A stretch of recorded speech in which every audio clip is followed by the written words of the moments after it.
పిత పుత్ర పవిత్రాత్మ నామమున ఆమేన్. అపోస్తులుడైన బర్తలోమ గారి వాక్య పరిచర్యకి మిమ్మల్ని అందరినీ కూడా ప్రేమతో ఆహ్వానిస్తూ ఉన్నాను.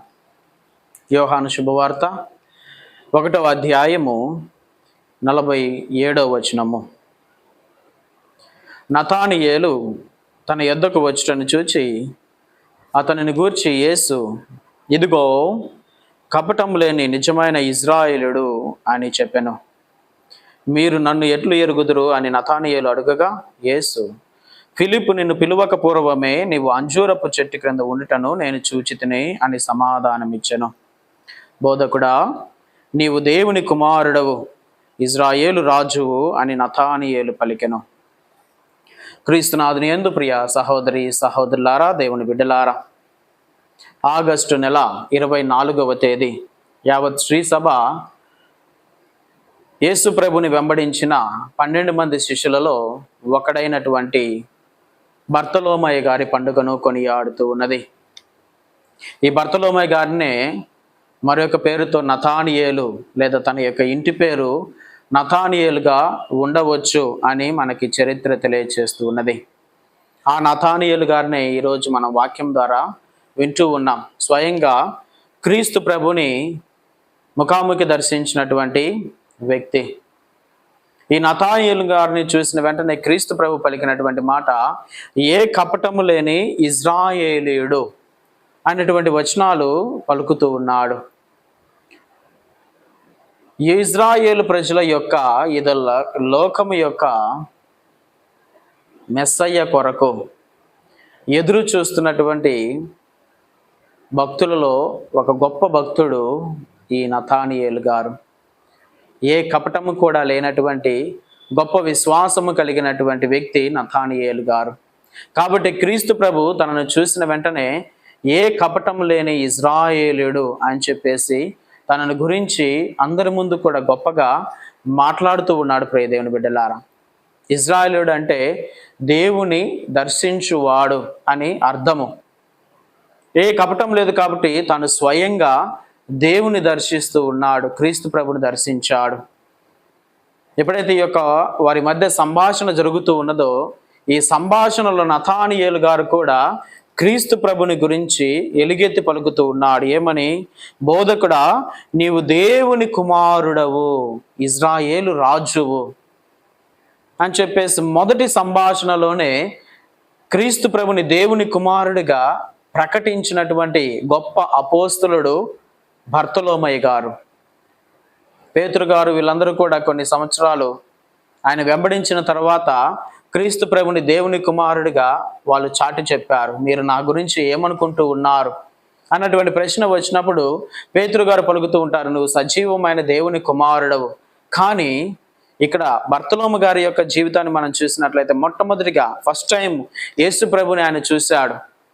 యేసు ప్రభుని చూడగానే మొట్టమొదటిసారిగా ఆయనతో సంభాషణలోనే ఆయన గురించి, క్రీస్తు ప్రభు గురించి పలుకుతూ ఉన్నాడు, నువ్వు దేవుని కుమారుడవు అని సాక్ష్యం ఇచ్చాడు. ప్రియ దేవుని బిడ్డలారా, ఇది చాలా గొప్ప విషయంగా మనం బర్తలోమయ గారి గురించి చెప్పుకోవచ్చు. ఈ రకంగా ఎంతో విశ్వాసపాత్రంగా క్రీస్తు ప్రభుని 3 సంవత్సరాలు బర్తలోమయ గారు వెంబడించారు, గొప్ప సాక్షిగా జీవించారు. మరి క్రీస్తు ప్రభుని మరణ పునరుత్థానము మోక్షారోహణ అనంతరము ఈ బర్తలోమ గారి యొక్క జీవితము, తన యొక్క పరిచర్య ఎలాగ కొనసాగింది అని మనము గమనించినట్లయితే 2 రకాలైనటువంటి చరిత్రలు మనకి కనబడుతూ ఉన్నాయి. ఆయన అర్మేనియా ప్రాంతానికి వెళ్ళి ప్రభుని యొక్క శుభవార్తను ప్రకటించి అక్కడ మరణించారు అని ఒక చరిత్ర మనకి చెప్తూ ఉంటే, 2వ చరిత్ర ఆయన భారతదేశానికి వచ్చాడు. భారతదేశానికి వచ్చినటువంటి 2వ అపోస్తలుడుగా మన చరిత్ర తెలియజేస్తూ ఉన్నది. మరి భారతదేశానికి వచ్చాడు అని మనం ఎలాగా చెప్పగలమంటే, మనకి అనేకమైనటువంటి చరిత్ర గ్రంథాలు మనకి తెలియజేస్తూ ఉన్నాయి. మొట్టమొదటి అపోస్తలుడు మన దేశానికి వచ్చిన వారు థామస్ గారు. థామస్ గారు ఏ ప్రాంతంలో ఆయన తిరిగాడు, ఎక్కడ ఆయన పరిచర్య చేశాడు అని చెప్పేసి ఆ చరిత్ర అంతా కూడా మనకు తెలుసు. ముందుగానే జూలై నెల 3వ తేదీ ఆ యొక్క పండుగను మనం కొనియాడుతూ ఉన్నాం. మరి థామస్ గారు వచ్చినటువంటి 3 సంవత్సరాల తర్వాత, అంటే 55వ సంవత్సరం, క్రీస్తు శకం 55వ సంవత్సరం బర్తలోమై గారు కూడా మన భారతదేశానికి వచ్చినట్లు చరిత్ర చెప్తూ ఉన్నది. మరి ఎక్కడికి ఈయన వచ్చాడు అని మనం చరిత్రను చూసినట్లయితే ముంబాయి ప్రాంతమును ఆయన సందర్శించినట్లుగా మనకు తెలియచేస్తూ ఉన్నది. ప్రత్యేకంగా చూసినట్లయితే కళ్యాణ రాజ్యము, ముంబై ప్రాంతంలో ఉన్నటువంటి ఈ కళ్యాణ రాజ్యం అనేటువంటి ప్రాంతాన్ని ఆయన సందర్శించాడు. ఆ ప్రాంతంలో ఆయన అడుగు మోపాడు. ఎందుకంటే ఈ ప్రాంతానికి అనేక మంది యూదులు వ్యాపార నిమిత్తము వస్తూ ఉండేవాళ్ళు.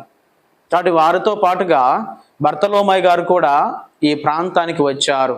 ఈ కళ్యాణ రాజ్యంలో ఆయన యొక్క సువార్తను ప్రకటించాడు అని చరిత్ర మనకు తెలియజేస్తుంది. ఆ సమయంలో ఈ కళ్యాణ రాజ్యం అనే ఈ ప్రాంతాన్ని పొలేమియోన్ అనేటువంటి రాజుగారు దాన్ని పరిపాలిస్తూ ఉన్నారు. అంటే ఆ కాలంలో బర్తలోమై గారు మన భారతదేశాన్ని సందర్శించారు. తన యొక్క పరిచర్యను కొనసాగిస్తున్నటువంటి సమయంలో ఈ ప్రాంతంలో అష్టారోతు అనేటువంటి విగ్రహారాధన జరుగుతూ ఉండేది. ఈ రకమైనటువంటి అన్ని దేవతను ఆ ప్రాంత ప్రజలందరూ కూడా పూజిస్తూ ఉండేవాళ్ళు. ఈ యొక్క అష్టారోతు రాజు ఏ రీతిగా అంటే ఈ ప్రజల మీదకి అనేకమైనటువంటి రోగాలను తీసుకొని వచ్చి, ఈ విగ్రహంలోనికి ఒక భూతము వచ్చేసి ఈ ప్రజల మీదకి అనేకమైనటువంటి రోగాల్ని, వ్యాధులను తీసుకొని వచ్చి ఈ రకంగా ప్రజలందరినీ కూడా బలులు అర్పించమంటూ వారి యొక్క జీవితాన్ని నాశనం చేస్తూ ఉండేది. ఈ రీతిగా ప్రజలందరూ కూడా అష్టారోతు ఈ యొక్క సాతానుగాడికి బలులు అర్పిస్తూ ఉండేవారు, నరబలులను అర్పిస్తూ ఉండేవారు. ఈ రీతిగా ఆ ప్రజలందరినీ కూడా నాశనం చేస్తూ ఉండేది. బలులు అర్పించుకుంటూ అనేకమైనటువంటి రోగాలకి గురి చేస్తూ ఉండేది. ఈ సాతానుగాడు వారిని పట్టి పీడిస్తూ ఉండేవాడు. ఈ రీతిగా అక్కడ ఉన్నటువంటి ప్రజలందరూ కూడా ఈ యొక్క అన్య దేవతను, ఆ విగ్రహారాధనలో నిండిపోయినటువంటి ఈ ప్రజలందరినీ కూడా బర్తలోమై గారు తన యొక్క శుభవార్త ద్వారా మార్చడానికి, నిజమైనటువంటి దేవునిలోనికి నడిపించడానికి పరిచర్య చేస్తూ ఉండేవాడు. కానీ ఇక్కడ జరిగినటువంటి గొప్ప సన్నివేశం ఏమిటంటే, ఏ రాజు అయితే రాజ్యాన్ని పరిపాలిస్తూ ఉన్నాడో, పొలిమియన్ రాజు యొక్క కుమార్తె కూడా ఈ సాతానుగాడి చేత బంధించబడి ఉన్నది. అనేకమైనటువంటి విచిత్రమైనటువంటి చేష్టలు చేస్తూ ఆ సాతానుగాడితోటి, ఆ దుష్ట ఆత్మతోటి తన యొక్క కుమార్తె కూడా నింపబడి ఉన్నది. ఈ బర్తలోమై గారు ఒకానొక సమయంలో ఈ దేవాలయం చుట్టుపక్కల ఉన్నటువంటి వారితోటి తాను సంభాషిస్తూ అనేక మంది దుష్ట శక్తులతోటి నిండిపోయినటువంటి వారిని ఆయన స్వస్థపరుస్తూ ఉండేవాడు. ఆ దుష్ట ఆత్మను వారి నుంచి ఆయన తరిమేస్తూ ఉండేవాడు. ఈ రీతిగా జరుగుతున్నటువంటి ఆ సమయంలో ఒక వ్యక్తి దీన్ని అంతా కూడా గమనించి ఈ విషయాన్ని రాజు దగ్గరికి తీసుకొని వెళ్ళాడు. ఆ విషయాన్ని రాజుగారి దగ్గరికి తీసుకొని వెళ్ళిన వెంటనే రాజుగారు బర్తలోమై గారు ఎక్కడ ఉన్నా వెంటనే తన యొక్క ఆస్థానానికి తీసుకొని రమ్మని ఆజ్ఞ ఇవ్వగా, వాళ్ళందరూ కూడా ఆ ప్రాంతంలో అంతా కూడా జల్లెడ పట్టి బర్తలోమై గారిని రాజుగారికి ముందు ప్రవేశపెట్టారు. రాజుగారి ముందు ప్రవేశపెట్టిన తర్వాత తన యొక్క కుమార్తె యొక్క పరిస్థితిని బర్తలోమై గారితో తాను క్లుప్తంగా తెలియచేసిన తర్వాత బర్తలోమై గారు ఆయన నిజదేవునికి ప్రార్థన చేసి తన యొక్క కుమార్తెను స్వస్థపరుస్తూ ఉంటాడు. ఆ కుమార్తెను స్వస్థపరిచి ఈ నిజ దేవుని గురించి తనకి గొప్పగా తెలియచేయడం ప్రారంభించాడు. ఎప్పుడైతే ఈ గొప్ప అద్భుతము పొలిమియన్ రాజు గారు తన కళ్ళెదురుగా గాంచాడో, బర్తలోమై గారి యొక్క దేవుణ్ణి నీవు ప్రచారం చేసుకోవచ్చు, బహిరంగంగా నీకు దేవుని సువార్తను బోధించు అని చెప్పేసి బర్తలోమై గారికి అవకాశాన్ని ఇచ్చాడు, అధికారాన్ని ఇచ్చాడు. ఎప్పుడైతే ఈ యొక్క అధికారం ఇవ్వబడిందో బర్తలోమై గారు ప్రజల మధ్యలోనికి వెళ్ళి ఈ అష్టారోతు దేవత గురించి వారికి క్లుప్తంగా తెలియచేసాడు. ఒక భూతము ఈ యొక్క విగ్రహము ద్వారా మీ ప్రాంతములో ఈ అనేకమైనటువంటి రోగాలకి, వ్యాధులకి మిమ్మల్ని గురి చేస్తూ ఉన్నది. కాబట్టి దీన్ని పూజించవద్దు, మీరు బలులు అర్పించడం ద్వారా ఇంకా అధికముగా తన యొక్క పనిని ఇది జరిపించుకుంటూ ఉన్నది, కాబట్టి దీన్ని మీరు ఆరాధించకండి అని చెప్పేసి సత్యాన్ని తెలియచేస్తూ ఆ విగ్రహములో నుంచి ఆ సాతానుగాన్ని తరిమివేస్తూ ఉన్నాడు. ఈ రీతిగా ఆ సాతానుగాడు ఆ విగ్రహం నుంచి వెళ్ళిపోతూ ఆ చేసినటువంటి సంఘటనలన్నీ కూడా, నేనే మిమ్మల్ని అందరినీ కూడా హింసిస్తూ ఉన్నాను, మిమ్మల్ని రోగపారితులుగా చేస్తూ ఉన్నాను, మిమ్మల్ని అనారోగ్యానికి గురి చేశాను, మీరు ఈ అనారోగ్యానికి గురి అవటం వల్ల మీరు నాకు బలులు అర్పిస్తూ ఉన్నారు, ఈ రీతిగా నేను శక్తిని పొందుకుంటూ ఉన్నాను, నేను ఆనందంగా ఉంటూ ఉన్నాను, కానీ నిజమైనటువంటి దేవుని మీ మధ్యకి తీసుకొని వచ్చినటువంటి ఈ వ్యక్తి నన్ను తరిమి వేస్తూ ఉన్నాడు అని చెప్పేసి ఆ అష్టారోతులో ఉన్నటువంటి ఆ భూతము అక్కడి నుంచి వెళ్ళిపోతూ వారికి ఆ సత్యాన్ని ప్రకటించి వెళ్ళింది. ఈ రీతిగా అక్కడ ఉన్నటువంటి ప్రజలందరూ కూడా నిజ దేవునిలోనికి, క్రీస్తునిలోకి అడుగు పెట్టారు. అనేక మంది జ్ఞాన స్నానాలు పొందుకున్నారు. ఈ రీతిగా అనేక మందికి క్రీస్తుని గురించి ప్రకటించడము ప్రారంభించబడింది. మొట్టమొదటిగా అక్కడ మార్పు చెందినటువంటి వ్యక్తులు బ్రాహ్మణులు, క్షత్రియులుగా మనకి చరిత్ర తెలియచేస్తూ ఉన్నది ప్రియ దేవుని బిడ్డలారా. కాబట్టి ఈ రీతిగా సువార్త ప్రకటించబడుతున్నటువంటి సమయంలో ఇది నచ్చనటువంటి కొంతమంది వ్యక్తులు ఈ పొలిమినియన్ రాజు యొక్క అన్నగారి దగ్గరికి వెళ్ళి ఈ సందేశాన్ని తెలియచేశారు. ఈ రకంగా అనేక మందిని మతాల్ని మారుస్తూ ఉన్నారు, విగ్రహాలని ధ్వంసం చేస్తూ ఉన్నారు, ఈ రీతిగా తాను సువార్తను ప్రకటిస్తూ ఉన్నాడు అని చెప్పేటువంటి విషయాన్ని ఆ రాజుగారి యొక్క అన్నగారి దగ్గరికి వెళ్ళి చెప్పేసరికి తను ఇంకా బలవంతుడు. ఎప్పుడైతే ఈ విషయం తెలియచేయబడిందో బర్తలోమే గారిని తన దగ్గరికి పిలిపించాడు.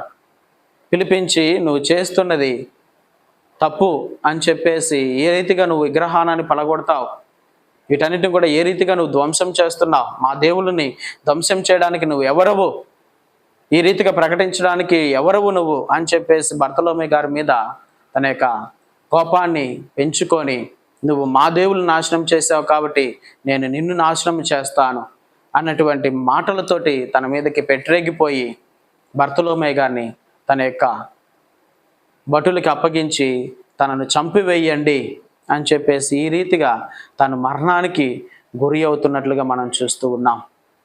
కానీ మరొక చరిత్ర ప్రకారం ఆయన అక్కడ నుంచి మరలా అరేమియన్ ప్రాంతానికి వెళ్ళిపోయి అక్కడ చర్మము వల్చబడి ఉరి తీయబడి చంపవేయబడినట్లుగా మనకి ఈ రెండు రకాలైనటువంటి చరిత్రలు మనకు తెలియచేయబడుతూ ఉన్నాయి. కానీ భారతదేశాన్ని కూడా ఆయన సందర్శించాడు అన్నటువంటి సత్యము మనకి తర్వాత రోజుల్లో ఆ చరిత్ర మనకి తెలియచేయబడింది. ఆ మొదటి శతాబ్దంలో ఈ ముంబై ఈ ప్రాంతంలో కూడా అనేక మంది క్రైస్తవులు ఉన్నారు అన్నటువంటి సత్యము తర్వాత వచ్చినటువంటి అనేక మంది వ్యక్తులు దాన్ని కనుగొన్నారు. మరి 1950వ సంవత్సరంలో కూడా అక్కడ దొరికినటువంటి నాణ్యాలను బట్టి, అక్కడ దొరికినటువంటి కొన్ని చరిత్ర ఆధారాలను బట్టి బర్తలోమై గారు మన భారతదేశానికి వచ్చారు, తన యొక్క సువార్తను ప్రకటించారు, అనేక మందిని అక్కడ క్రైస్తవులుగా మార్చారు అనేటువంటి విషయం తెలియచేయబడుతున్నది. కానీ తర్వాత రోజుల్లో ఈ ఇమాములు అనేక మంది వారి మీదకి దండేచి వచ్చి అక్కడ క్రైస్తవ్యం కూడా లేకుండా చేశారు అన్నటువంటి విషయాలు మనకి చరిత్ర ద్వారా తెలియచేయబడుతున్నాయి ప్రియ దేవుని బిడ్డలారా. నిజమే, క్రీస్తుని కోసము ప్రాణాలని కూడా పణంగా పెట్టినటువంటి గొప్ప శిష్యుడు పునీత బర్తలోమై గారు క్రీస్తు ప్రభుని స్వయంగా వెంబడించి తాను బోధించినటువంటి బోధనలు స్వయంగా స్వీకరించి అదే బోధనలు మన భారతదేశానికి తాను తీసుకొని వచ్చాడు. ఆ గొప్ప శుభవార్త ఆయన చేశాడు. నిజమైనటువంటి దేవునిలోనికి అనేక మందిని నడిపించారు. కాబట్టి ఈ రీతిగా గొప్ప సాక్షిగా పునీత బర్తలోమై గారు నిలబడుతూ ఉన్నారు. ఇటువంటి గొప్ప పునీతుణ్ణి స్వయంగా క్రీస్తు ప్రభువుని వెంబడించినటువంటి అపోస్తలుని ప్రభు మన భారతదేశానికి, మన దేశానికి పంపించడం ఎంతో ఆశీర్వాదకరము, ఎంతో గర్వకారణం ప్రియ దేవుని బిడ్డలారా. కాబట్టి బర్తలోమై గారి వలె మన యొక్క విశ్వాసాన్ని నిలబెట్టుకుంటూ నిత్యం కూడా ఆ సువార్తను ప్రకటించేటువంటి భాగ్యాన్ని ప్రభు మనకు ప్రసాదించాలని, తనటువంటి ఆ గొప్ప విశ్వాసాన్ని, ఎటువంటి కపటము లేనటువంటి ఆ నిండు జీవితాన్ని ప్రభు మనకు ప్రసాదించాలని పరిశుద్ధ సభలందరం కూడా ప్రార్థన చేసుకుంటూ ఆ దేవుని మనవి చేద్దాం. అందరం కూడా కళ్ళు మూసుకొని ప్రార్థన చేద్దాం. పరిశుద్ధుడవు పరమ పవిత్రమైన దేవా, నీ అపోస్తలుడైనటువంటి బర్తలోమై గారిని ఆ ప్రాంతమునకు పంపించినందుకు మీకు స్తోత్రములు నాయన.